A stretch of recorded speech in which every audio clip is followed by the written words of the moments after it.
Like, it's just such a overwhelming emotion that you experience. That's cool. And then to watch it all like happen, watch the tarpon like turn and eat your fly in strip set, and then it jumps and soars out of the 140 pounds. Like, it's like a movie.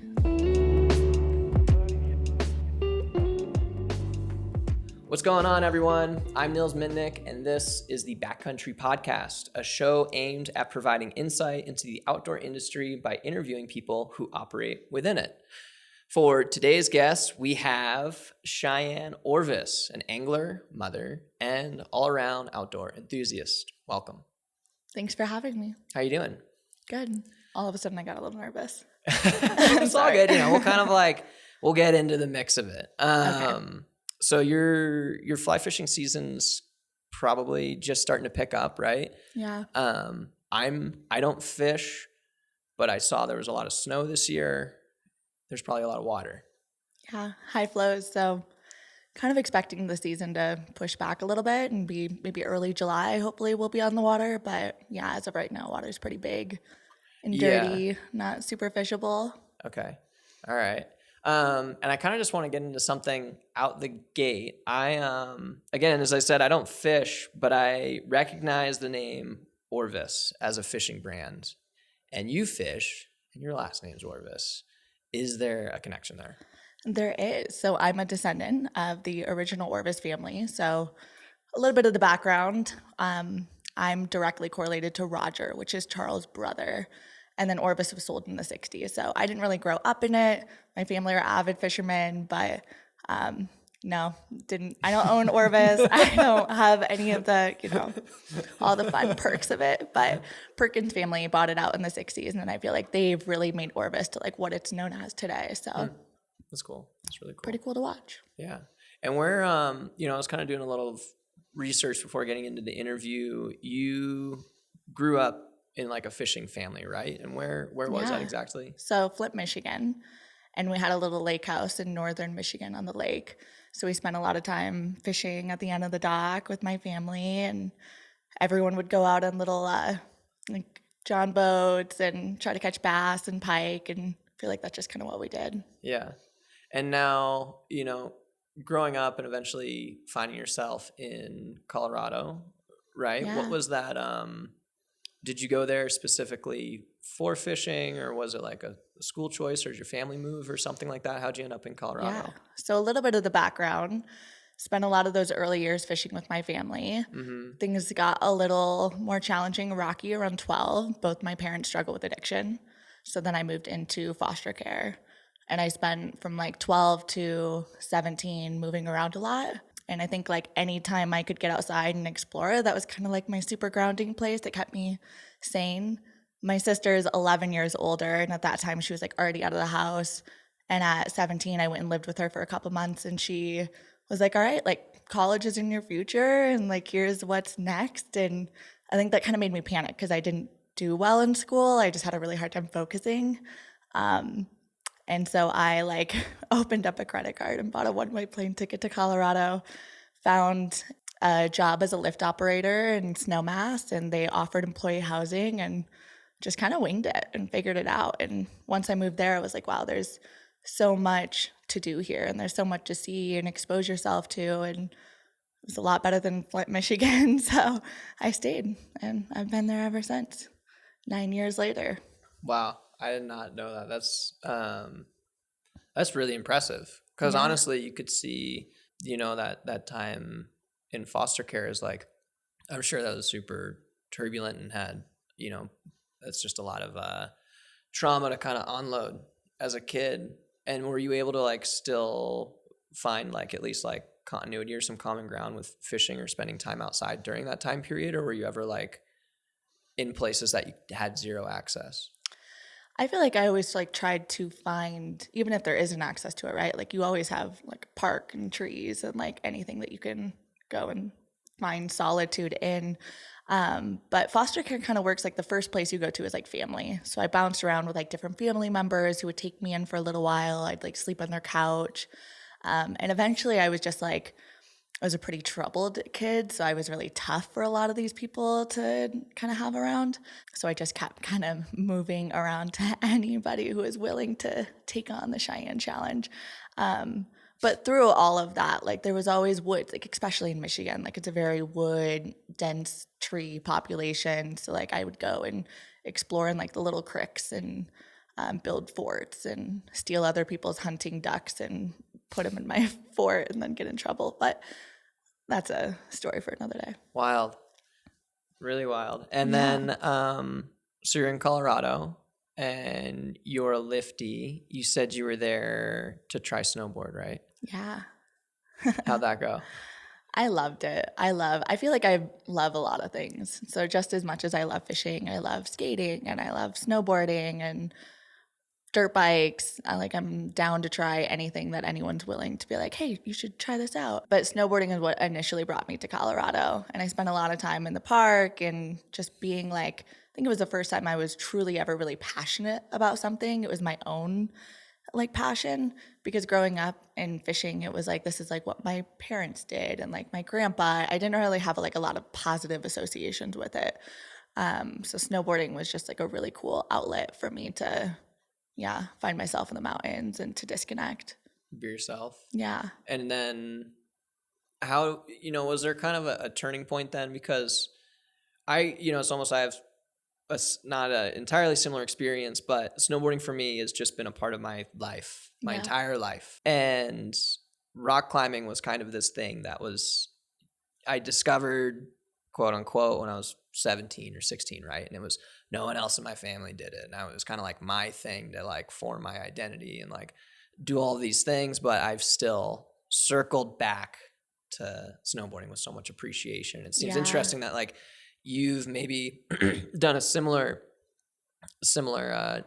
journey with your fishing. Because like when you went to Colorado, it just seems like such a pursuant tasks fishing, it takes so much like attention and dedication and practice and skill. Was there a time that you kind of decided that you wanted to dive back into it and pursue it in a more professional sense? I feel like sometimes stepping away from something, right, and then going into a different venture, it like reminds you of why you love it. So like I had to step away from fishing, and primarily conventional fishing. Like I dabbled in fly fishing, but not to the extent of like being in Colorado. So then now I'm 18, I'm in Colorado, and like summer rolls around, and my exposure, I had zero perspective when I lived in Flint, Michigan. So it's not like, oh, Colorado has all these things. It was like every day I'm like, oh, that's really cool. Like, oh, all these people have fly rods and they fish here and they're like under 50 years old. That's super rad. So then, I was there snowboarding all winter, and then summer rolled around and I'm seeing people fish on the river, and I'm like, oh, there's fly fishing here.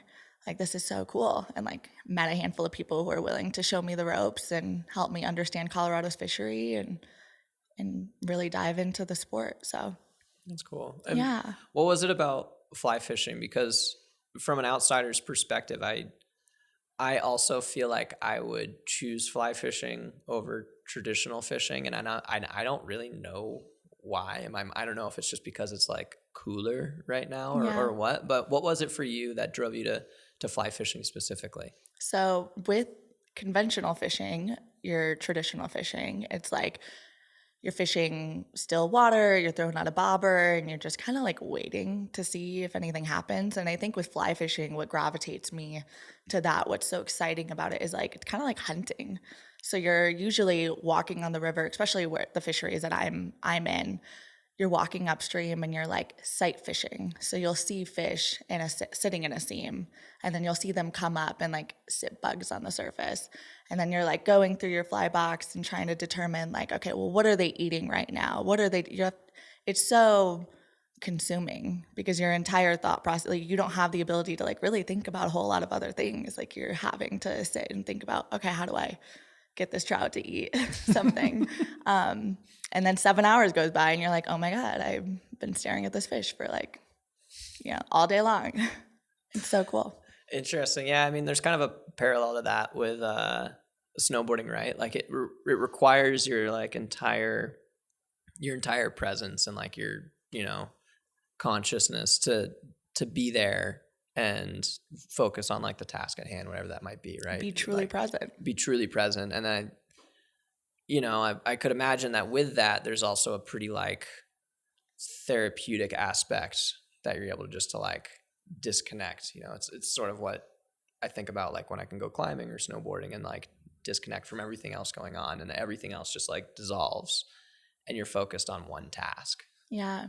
But it's so rejuvenating, because I think especially when we live in a day and age where it's like you have so much weight and responsibility and so much that you're constantly thinking about, to be able to find something that you love that truly allows you to like disconnect and be present. And then sometimes I'll sit on the bank and I'm like watching fish rise, and those are the moments where I have the ability to like reflect on my trauma or reflect on life and like who I want to be and what I want to do and the impact I want to have. So it's kind of beautiful. You get best of both worlds, I think, in fly fishing in particular. Yeah, I know there's kind of that, like, I guess as you're sort of saying, right? Like there's so much instant gratification in our world, and then to have something that requires 7 hours to maybe have no results. Yeah. Takes a lot. It's humbling. Yeah, it's super You're humbling, like, shit, right? maybe I don't know what I'm doing. So then, you're in Colorado, you get introduced to fly fishing, and when was there ever this kind of like aha moment that you decided you wanted to find work within the fly fishing industry or like become a guide? Yeah, I think at that age in particular, right, I'm like trying to survive, pay my bills in a really expensive place to live. And I don't have support. I don't have family help. Like I'm trying to do this on my own. So like I feel like I've always been kind of scrappy. I'm like, all right, I got to hustle. I got to work hard. So like, what am I going to do to be able to eat something more than ramen noodles? So I've worked a bajillion various jobs. And then, the community that I was around, I just saw this like really strong guide community. And I was like, I knew that I wasn't ready at that point, but within a couple of years, I was like, okay, I want to give this a shot, and ended up working in a fly shop and then transitioned over to guiding. And I feel like I'm pretty strong-willed. So, whatever avenue I see, I'm like, oh, this would be really cool to try. I'm just like down to try everything. And I love talking. I love connection. I love sharing what I love with other people. So it just kind of made sense. So I'm glad I found it, because I love what I do. Yeah. Wow. Yeah. I mean, it doesn't seem like it would be an easy avenue to pursue, especially in an area like that region of Colorado, where I'm sure it's pretty competitive, and there's probably a lot of people that are very passionate about fishing, good at fishing, and then also motivated to try get into the industry. And it almost seems like your like work ethic was a huge attributing source. Yeah. I was dating a guy at the time who was a guide, and that kind of like, I think, sparked a little bit of the desire to become one. But I remember like sitting at the bar with him and all of his buddies. There was like, I don't know, like 14 of them. Like all of them would go to the bar afterwards and drink. And I just was like, if I want to be a guide, how can I be different than all the rest? And I saw what they prioritized, and I just was like, all right, I'm going to prioritize something different, and I'm going to attract the people who are looking for that kind of experience. So more than just how many fish can I put in the boat, it's like, let me show you our gold medal fisheries and like how beautiful these places are, and like disconnect, and give you an opportunity to like learn the sport. Because a lot of times in guide trips, it's like you get a guide and you don't learn anything. But in any other sport, it's like you get a snowboard instructor, you learn how to snowboard. And in fishing, it's like you get a guide and like they just put you on a ton of fish. So my approach has like been like, yeah, what do you want to take away from today? Like, what do you want to learn? What do you want to focus on? Because there's so many different streamer fishing, dry fly fishing, nymphing, Euro nymphing. There's so many different like approaches to a river. So really being able to like dive into like what somebody is looking for, and then tailoring their experience around that. So, and you'll like talk to that person directly, be like, all right, day one, like totally. What are you like? It's almost like you're like a coach or something. Yeah. You're like, what are your objectives today? Totally. I call them up the night before. I'm like, all right, I'm excited to fish with you, and here's what I'm thinking. Is there something particular that you want to work on, or something that you'd like to learn? And half of them are beginners, so you're walking through like how to fight fish and how to rig up your rod, and like why I'm using the bugs that I'm using, and like, I don't know, kind of sharing with them so that they feel like if they wanted to do this by themselves tomorrow, they could get a rod and maybe sort of figure it out. But yeah.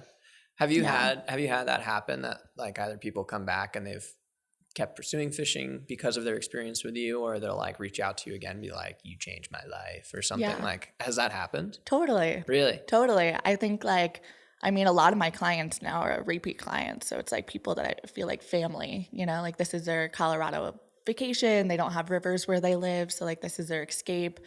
Half of them I feel like are totally comfortable fishing on their own, but they like just want to go and like hang out and have fun and like learn something new. Or like, especially with social media being a tool, like a lot of time people don't tell me that day, like, wow, this had such a profound impact on my life. It's like later on, they'll be like, you know what, I really needed that. Like, I really needed that trip. Like, that conversation was so, you know, healing, was so therapeutic. Like, that fish that we were targeting for so long, like, I learned so much. So it's really cool to be able to reconnect with people later on, and like, they express their gratitude for their experience. And then it's like my why, like, continues to propel me to do more, because that should be like all of our goals, to like impact and touch other people. Yeah, totally. That's powerful. I mean, are you pretty psyched on guiding? Do you see yourself guiding for a long time? I was thinking about that today, because now I'm a mom, so it looks different. So guiding used to be like, you guide every single day, you don't take a day off, like you're really putting in the work. And now guiding has shifted for me, because I can't guide every single day, and I'm juggling, you know, motherhood and also this career that I love. And now I'm recognizing like I'm not going to make any money. Like, I was doing the math, and it's like by the time Coulter is in daycare for 8 hours and I'm gone on a half day wade trip, like I was subtracting all the expenses for the day, and it's like I walk home with like $43 to be away from my kid all day and like to go and guide. So it's like, now I have to look at it and be like, all right, how do I continue to guide, maybe not rely on that solely for my income, and just show up for the people that I love and have a connection with and want to go fish with. Yeah. I mean, that's like such a, I don't know, intimidating, but also like you've accomplished a lot, right? And like you've kind of overcome, like, it seems like plenty of struggle and obstacles, and from what I've been able to gather, you know how to solve problems. I know. I hope so at this point. And like, I mean, I was curious about that, because, you know, snowboarding's not dissimilar, and I don't have a kid, but you have to be present to be doing your job. You're not like, you can't like be on the computer and like clock out for the day and then like you're back home or something like that. And a lot, you know, the fishing guides that I know, they're away for weeks, months at a time. And you know, like, I mean, I guess you're still just so soon into that transition. I know, I'm still figuring it out. There's no definite answers. I think it weighs on me a lot though. Like, what is this chapter going to look like? Yeah. And for me, something that I've been taking care of kids since I was like 11 years old. So motherhood doesn't feel super like new to me. Like, it feels like a territory that I feel really comfortable with. That's good. So I feel like that's been really helpful to be able to, you know, understand children and how I want to show up as a mom. And what's been really important for me now, especially with motherhood and guiding, is like, I really want Coulter to grow up and like be like, see his mom as a really strong woman who like worked really hard and like continued to live a life around what she loves. And like, I think that's really an important example to set and a role model that like I want, you know, to like for him to see and witness and experience. So I don't want to necessarily step away from anything. I really want to like just really tailor it so that what I'm focusing my time and attention on is really impactful. So maybe that's not guiding 120 days a season, and right now it's going to be 3 days a week, you know, which is pretty minimal in the grand scheme of things, but that might just be right now. Yeah. And that might evolve as time goes on. Yeah, totally. And it's like, there's got to be other guides with kids too, right? But I think most of them are men. Yeah. So like there aren't a lot of female let's get into that guides who have kids. There's one in Vail that I know of, and I should probably reach out to her and see how she balances all of it. Her and her husband own an outfitter, and they've got she's like 4 or 5 now, little girl.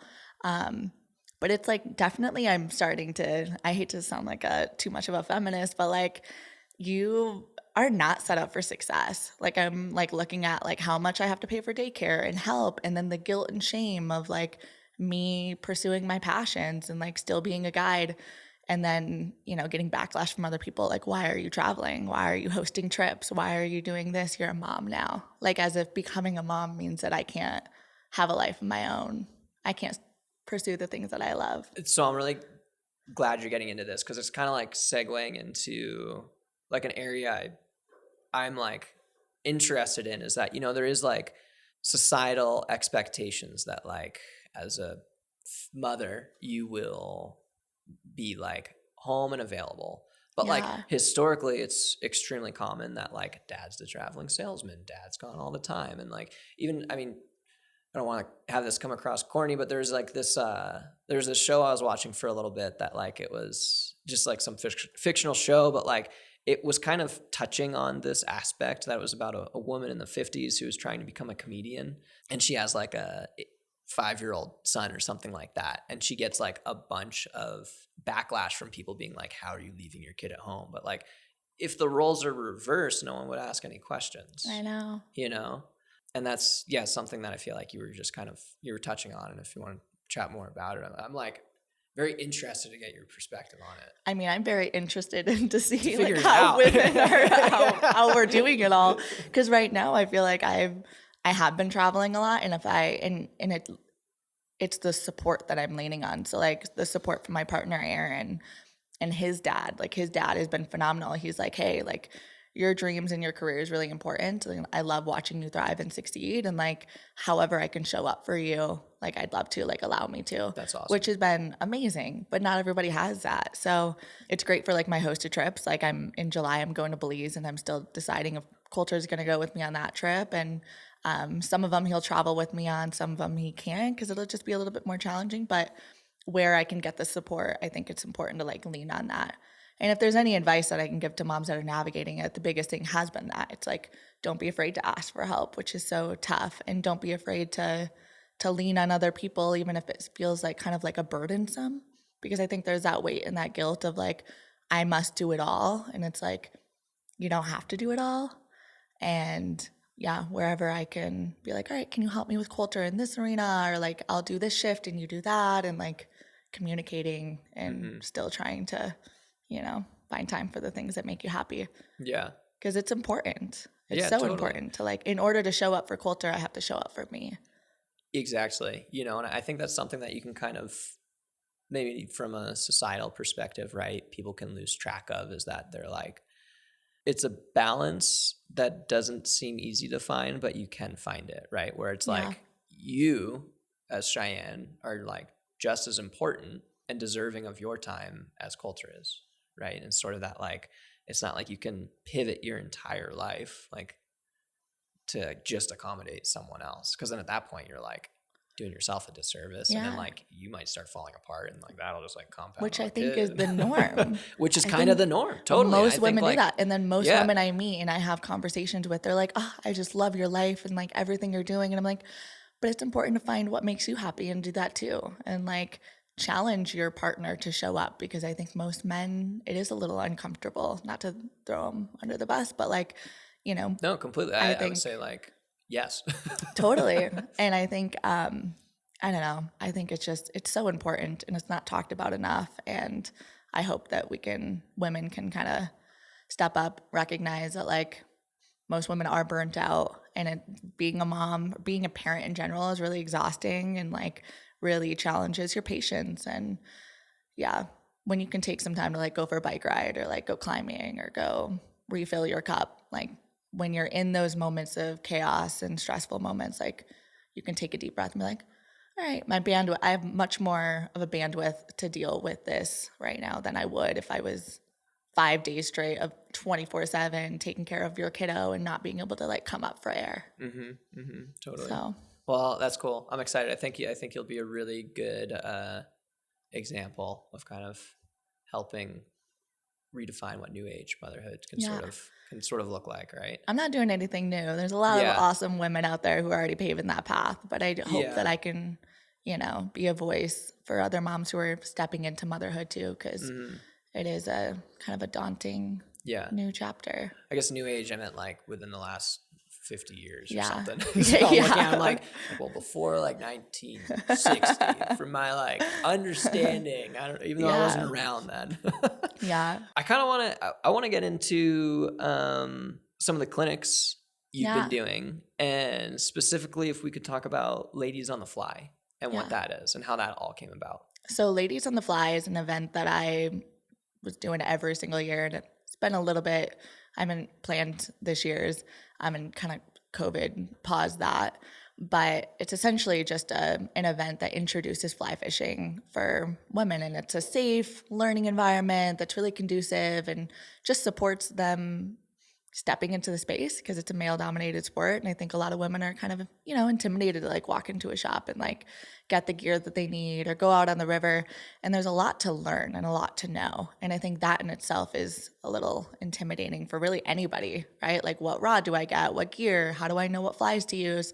So I think it's just a really good space to have a lot of that conversation. Like, here's what you can expect. Like, here's the resources. Like, lean on me, lean on all these women that you're meeting today, and hopefully just to get more women out on the water. And like, to see when I started Ladies on the Fly like 6 years ago, just in 6 years, I am seeing so many more women, not because of my event, but just because this whole movement of women in the fly fishing space and in the outdoor space, I think brands and people have just done a really good job at making it more inclusive. So it's really cool to see that shift in the industry, because women are cool. Oh yeah. They deserve to be out there. Yeah, everyone deserves to be out there, of course. Yeah, I mean, I think that's awesome, because even myself, coming from snowboarding, there's a lot of dudes. There's a lot of like masculine energy typically. And then like I get intimidated by fishermen, where I'm like, my idea of like a fly fisherman is just like gruff, gnarly. They like whiskey. Like, it's kind of like accurate. Like not cold beer, but like kind of lukewarm cold beer. They're just That's like so funny. dirty people, Yeah. like just rugged, right? And then like, so you think all my people in my sport were dirty? We're dirty. Make note. Dirty's the wrong I'm word. just kidding. Don't cancel me for that. But just like canceled. just like gnarly, like outdoors folk, right? And like, which is cool, but I also feel like and I want to get your opinion on this. Like, my assumption is that there's maybe a lot of like, masculine energy, maybe like mansplaining, like kind of taking place and stuff like that. Did you sort of get met with a lot of that when you were getting into fly fishing? And is that sort of like what helped inspire you to do something like Ladies on the Fly? I think that I totally experienced a lot of that. It was more of like, because I don't really tolerate mansplaining. I've got a strong, opinionated personality. So like, I think anyone who like meets me knows that like, I'm not like, super like quiet and soft, and you can just kind of like walk all over me. I think what I got was like, who do you think you are? Why are you on the river? You're not knowledgeable enough to be here. You're not knowledgeable enough to be a guide. A lot of like people telling me I don't belong there. So that was, I think, a lot of the driving force behind Ladies on the Fly and creating like women-focused events, because I was like, no, we do belong here. And I'm going to like hopefully encourage more women to get into the space and like own their truth and to show up and like outfish the boys. But it is interesting, because I think I have had a lot of like, I have dabbled in a lot of other sports, and I don't know if I've really necessarily experienced as much like kind of like ego and like this, that super masculine energy. It's not welcoming. And I feel like, I don't know, do you ever feel like that in snowboarding? Like, I know you're a guy, but have you seen women experience that as much in that space? It just doesn't seem as like... No, I think it's like before my time. Which I'm so you guys have already kind of like overcome that. Yeah. And I feel like fishing, we're just getting into it. Like, like, whereas like all these other outdoor spaces evolved maybe like 15, 20 years ago, like we're now starting to like catch up with it. So I think a lot of women have gotten backlash because of social media, or like taking photos, or like I like to curl my hair and like put on a little bit of makeup and like look cute sometimes. And I think when you're in the fly fishing space, there's like one way to do things, one way to look. Like, you wear your SPF 50 sun shirt with like the hood up, your face covered, like you don't show your hair, you know, like it's so crazy to me because it's like, no, you can like wear what you want to wear and like look how you want to look. And that's just like a whole new concept to fly fishing. And we're like seeing that breakthrough right now. So it's been interesting to watch it evolve. Well, that's badass to be a part of also changing and helping it evolve too. I hope I'm having a positive impact on the sport. Yeah.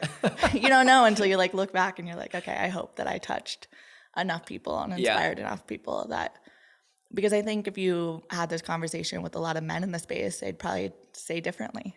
You know, they'd be like, this girl's ruining fishing, or she's like bringing all these people who don't belong. They're fishing for the wrong reasons because they want to, you know, invalidate why we're here. It's just nonsense. I know. I could rant for like an hour. I'm like, all right, let's dive into it.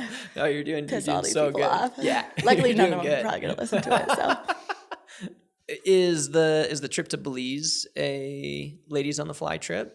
It is not, but I'm so because of the film project with Leandra and Laura and Rachel, now we're inspired to like go and do a little bit of saltwater fishing. They've never saltwater fished. So I'm like, well, we should go and plan something. So now I feel like I've created a little bit of a friendship with these girls. They're so rad to be around, and I'm going to go and share what I love, which is trout for a really long time. But what gets me going now is like saltwater fishing. So I'm like, let's get you in Belize. Let's go bone fishing and tarpon fishing. Yeah. I'm like excited to like watch me ruin their life a little bit. They're going to be so stoked. It's life-changing. When you step into the saltwater fishing world, there's like nothing like it. How come? I don't know. I think trout is meditative, and like saltwater fishing is like kind of this like the adrenaline aspect is super extreme. So when you're on a flats boat and you're tailing and like, when you're in like 2-3 feet of water and you're watching tailing permit or like 140-pound tarpon roll, like that just like gets your heart pounding. And it's like 200 feet out, so you're watching it get closer and you're watching it feed, and you have all this time to like get your line wrapped around on your reel, and to like all these moments where you could just like fuck up before you even get the shot to make your cast. Sorry about the language. Go. You're going. Yeah, good. It's there's just like nothing like it. It's so cool. I think I like black out almost every time before which is like not healthy, but I like it's just so cool. Like it's just such a overwhelming emotion that you experience. That's cool. And then to watch it all like happen, watch the tarpon like turn and eat your fly in strip set, and then it jumps and soars out of the 140 pounds. Like it's like a movie. Is so it just cool. like the size, speed, and strength of the tarpon that make it so exciting? Because I'm like, I don't fish. I don't know. We can maybe like count how many times I'm going to say that on this podcast, but it's like a majestical like creature. I know of tarpon fishing. Yeah, and like people will dedicate their like livelihood to it. If I had enough money, I would. Yeah, I would get a flats boat and I would pull every single day and just go for tarpon permit. And I'm still trying to figure that out. How do I make that happen? Yeah. Oh, that'll be cool. Wait, so Belize, is that a guiding trip? We're just getting a bunch of girls together to like go and have a good time. Sick. Saltwater fish. Yeah. Not an event. And is that like a project or anything, or just? We're gonna try to make it one. We're gonna try to get some companies on board to help, create some content around girls getting after it and this all. But I think first and foremost, it's just like giving Laura and Leandra the opportunity to go and try a different fishery. And let's talk about those two, because you fished with them in the past, right? Yeah. No, this just on the Green River. Yeah. That was my first time meeting them, fishing with them. And it was like so surreal. It was so cool. I mean, very rarely, because there is so few women in the space, like do you meet other women who are just as passionate and like knowledgeable as you are. So to be on the boat and we're like talking about like what streamers we should use and like what flies and they're rising and we should fish over there and like that, it was so empowering to be a part of, because most of the time I am fishing with men or I'm fishing with women who are getting into the space and I'm holding a lot of space for them to like learn and grow. So to be able to trout fish and be with really knowledgeable trout anglers was cool. That's cool. Yeah, it was so inspiring. There's there is something to be said about just like, I don't know, in a group of like your peers, right? And you got and like everyone is at the same kind of level, and you were just like focused on the task at hand. I imagine that'd be like you building a jump with like 5 other like guys on the same level of like snowboarding as you, and you guys just like feel that energy. You're just like vibing, and then you're pushing each other, right? Like someone does something, like maybe you're like, all right, I'm gonna go a little bit bigger than that. You're like challenging each other to grow, and I felt like that was like our experience on the boat. Yeah, totally. You know, No, that's a good analogy. That's like exactly kind of how it happens. Or Totally. even like very much so in climbing, right? Because you'll be trying like the same problem or the same route or something, and like everyone's kind of collaborating to help like figure out the movement or like So to do that with other girls was like just heightened totally the feeling and the emotion around it. And then all of us are like kind of goofy, so we were just like a total shit show that whole trip. Like I don't know how in the video they make us look so serious, because we were like blasting music, taking shots, like twerking down the front of the boat. We're like going down the river near other boats, and people are like, what is going on that boat? And then we've got the production crew around like filming, like but we just couldn't even, we were like so laser focused on each other and like how much fun we were having. It was the most fun I've had trout fishing in a really long time, because I have kind of evolved over to saltwater fishing, so I do spend a lot of time and attention on that. So it just reminded me of like why I got into trout fishing. And those trips are so fun, aren't they? So much fun. Where you it like fuels you. I'm like so stoked. I'm like, I feel more passionate, more inspired than ever. I just had dinner with the girls yesterday, so it was like, I'm like, should I move here? Should I move to Salt Lake City? I mean, this could be maybe my new home. I don't know. Could be. Also, maybe on a similar note as well, on the Ladies on the Fly, I was also curious, you know, you had listed on your website that you did some nonprofit work. Yeah. And then also some like high school programs. What was up with that? Yeah. So the nonprofit is Fish for Change. And essentially that's a program that introduces fly fishing trips all over the world to students. And it's rooted in conservation. So we'll do like eradicating lionfish, which is an invasive species, mangrove restoration work, getting involved in the community. So it's just like lacing their passion with fly fishing with like, you know, service, and like getting them like involved and connected to the community and like stuff greater than themselves. So they're impactful trips. So I work a lot with them. And then recently I did a Colorado trip. So we had 17 students from like various high schools in my community, and then hosted them on a ranch with private fishery access, and took all these kids fishing and did some conservation work. We talked about watersheds, macroinvertebrae, and got them casting and catching fish. And I think what's important is just like exposing the next generation to not just fly fishing, but like anything outdoors, because the more they get exposure to it, the more connected they feel to the resource, the more they'll be inspired to protect it. So I think that's really important to me now, and especially as a mom, right? Like I really want culture to experience a lot of these fisheries that I've had the pleasure to go and fish and to immerse myself in. So yeah, the conservation work I think is just so huge. And as someone who's has a platform, it's important for me to utilize that platform to advocate for it. So yeah, no, I think that's super important. And you know, you said it so well, right? Like, and this is something I've been thinking about for some time is, maybe one of the most important things you can do at the moment is try to get the next generation just exposed. Totally. Anything outdoors. If that is walking, awesome. You know, fishing or snowboarding, climbing, whatever, like also cool. Yeah. But yeah, just getting, you know, that, you know, those younger individuals exposed, and also like, it sounds like educated at the same time. Yeah. That's super important. Totally.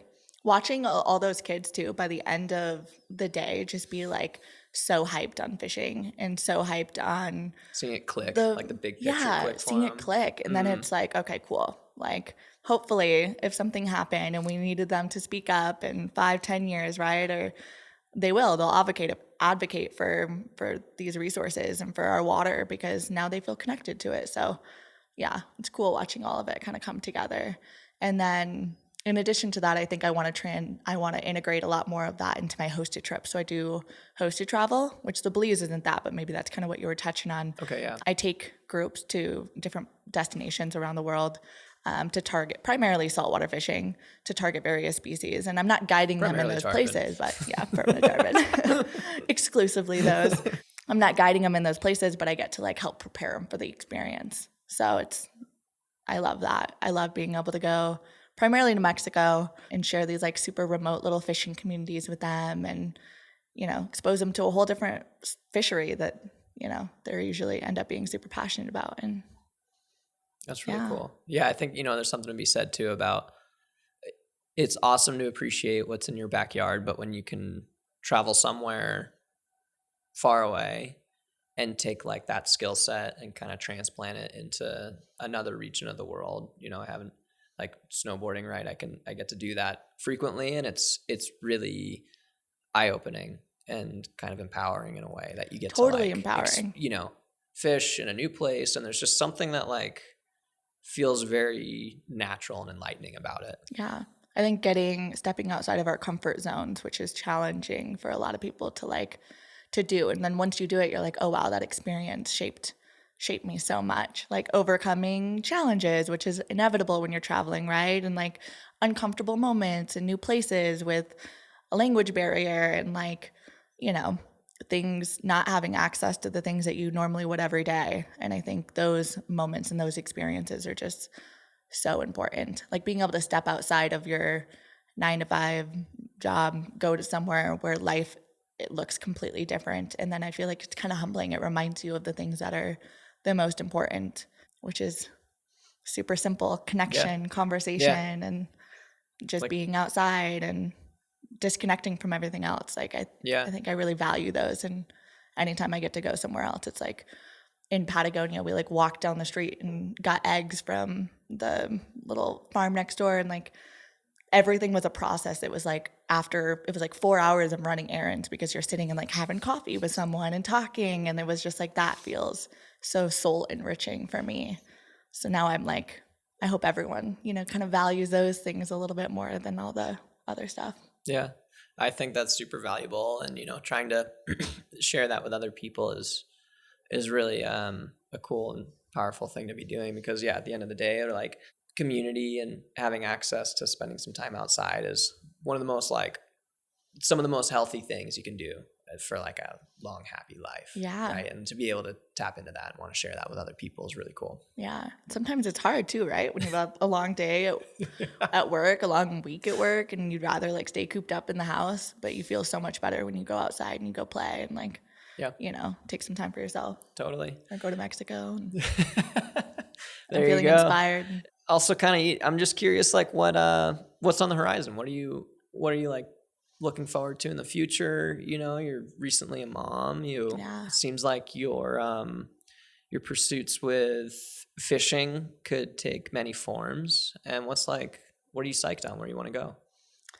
I think guiding. I'm super excited to step back into guiding. It's been about a season, so I feel like that'll be really good. I always feel really good when I get to connect with the people that I love. So stepping into that, I've got some travel in the next couple months, and I leave to Brazil in September, and I'm taking Coulter. So I think just challenging myself to integrate Coulter into all aspects of my life, and the hopes that he someday, experiences all these places and becomes this little well-rounded little human. So even though it's really challenging and it's like daunting, and doing things without him would be a little bit easier, it's like I think they're important. So I'm excited to just continue challenging myself, things that make me uncomfortable, and finding the balance between all the things that I love to do and motherhood, and sharing that with him. Oh, that's awesome. That's so touching. I know. You're going to be such a good mom. Aw, thank you. Now, I have a bit of a curveball question before we kind of wrap this thing up. Yeah. Do you have a bucket list fish? Oh, for sure. Okay. Yeah. Yeah. All my bucket list fish are like $20,000 or more to go and experience. So all right. Probably someday in my life. Lay out one of them. Seychelles for GT. There's such a diverse fishery out there. Have you ever heard of the Seychelles? Seychelles GT. That was just completely over my head. I'm sorry. Well, it's really, really cool. It's a location. You know, honestly, every time someone asks me this, I'm like, I don't really know. I think it's like outside of Africa or something. That stuff I'm not good at. Like, you take me anywhere, I will love to like go and experience it and fish it. But if you ask me where I've been or where I want to go, I really don't know. Like, I'm just going to buy a plane ticket and I figure it out is like how that works for me. Yeah. I'm not someone who could like look at a map and tell you all the places that I like exactly was. It's so bad. I'm going to blame it on the lack of education. Yeah. That's why I didn't do well in high school. Yeah. So yeah. Yeah. We're not going to dive into where it's at, but it's worth checking out. Okay. And what's It's really hard to get to. I know you have to fly into Dubai and then fly into somewhere else. It takes like 3 days to get there. And it's just a really cool, beautiful fishery, diverse fishery. There's so many species that you can target. And it's just super rad. Yeah. Cool. GTs are giant trevally and they're just super aggressive eaters. So they're these like huge fish that like you just cast out a fly and they're just like, charging it. It's really rad. You break a lot of rods. Super exciting. So that's definitely bucket list. And then Bolivia for golden dorado. Okay. Yeah. Cool. So that's exciting. Well, I hope those two places aren't too far off of your horizon. And again, I'm so psyched we got to like kind of catch up. It was cool getting to hear your story and all that. And I just wanted to like open the floor to see if you had any thank yous you would like to share on your end. Yeah. Thank you to my son, Coulter, for being the cutest little baby around, my partner for supporting me, and his father, Rob, for being just like the best poppy ever, and then all the brands for supporting me. So Hydro Flask, Backcountry now, I'm super stoked for this partnership, and Ford, among many others, and all the people who follow along on my journey, because I wouldn't be here without them. Awesome. And thank you for this conversation, for holding space for me today. Yeah, of course. And thank you. This was great. And also thank you to everyone who tuned in. If you like the show, make sure to like, comment, and subscribe. And in the meantime, from the crew at Backcountry, we will see you out there.